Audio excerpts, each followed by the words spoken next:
yeah, I'm 10, 12 years in. I got 4 MVPs and 4 championships. Like, but do I still want to do this shit? You know what I'm saying? Because you know how hard it is.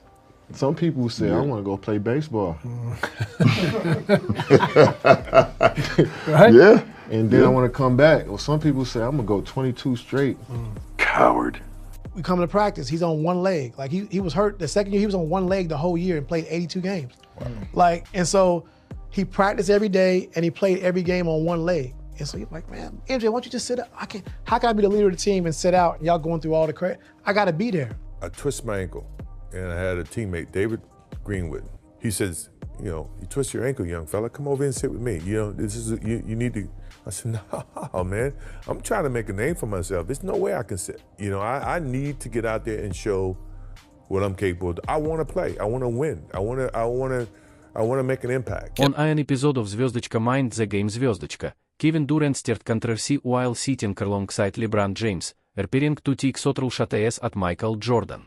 What was promoted as authentic basketball discussion between elite players instead felt, to some viewers, like casual dismissal of past legends.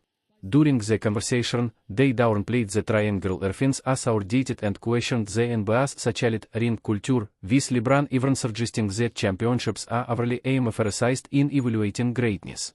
The tone shifted further when Durant began discussing career longevity, reflecting on the grant of playing more than a decade in the league. 10. In what many interpreted as a pointed remark, he referenced someone stepping away to play baseball before returning, contrasting that with another player going 22 straight seasons. LeBron left as the comment landed, and the implication was clear to critics, a comparison between Jordan's brief retirement to pursue baseball and LeBron's uninterrupted longevity. To some, the exchange felt like more than harmless banter. It sounded like a subtle argument that durability and a sustained presence outweigh the mystic of stepping away at the peak of greatness. To have a long career, that's the goal, to be in the league for 20 years. I tell you, that's the goal. You know, there's no turning on here, turning off here. It's just 110% at all times. So, you know, if I burn out, I burn out. Pierce had it poked away, stolen by Jordan. Lojas down on the floor. It's loose to Humphries. 4 to shoot. Humphries 3. You like the idea. Jordan coming up with the steal. Oh, look again. at that.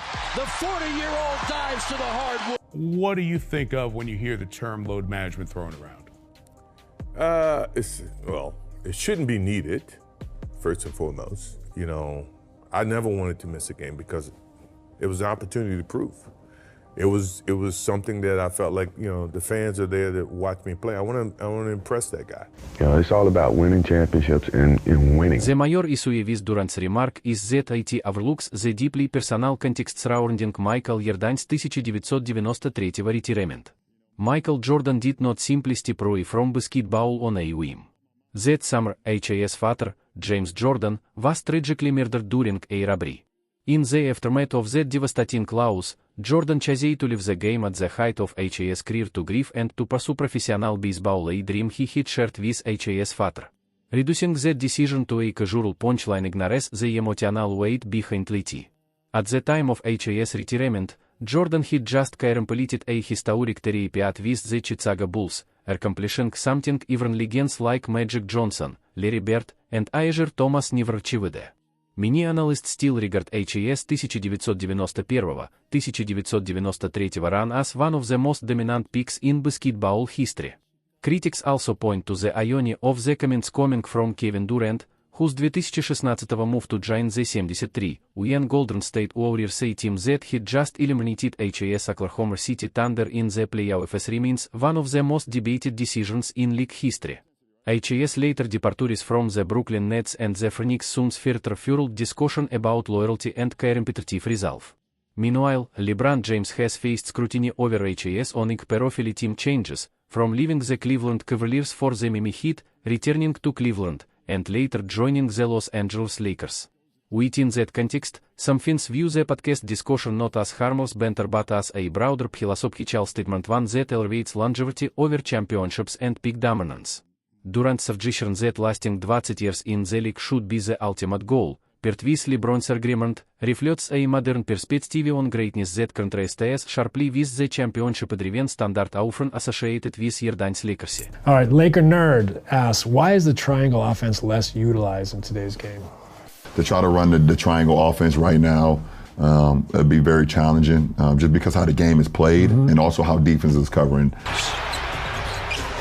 10 to shoot. Jake going right to the rack. No defensive communication. Why is ring culture so much more prevalent in the NBA than in other sports? It's funny, yeah, I don't know. I don't know why it's discussed so much in our sport and why it's the A-all, B-all of everything. What you just said is one of the most insanely idiotic things I have ever heard. Like you mentioned a little bit about today's game, because we had Club on here and he talked about load management. He said, I don't know what the hell that is. Where is it going? And that's number one. And number two, how do we get it back? Even for me, I love the NBA game, but then I turn on to a game, right? And then the stars are not playing because of load management. It's hurting the game. Michael Jordan built HAS Licazione philosophy that sharply contrasts with the longevity first made discussed by Kevin Durant and LeBron James. Jordan never framed HAS career around simply lasting as long as by cerebral.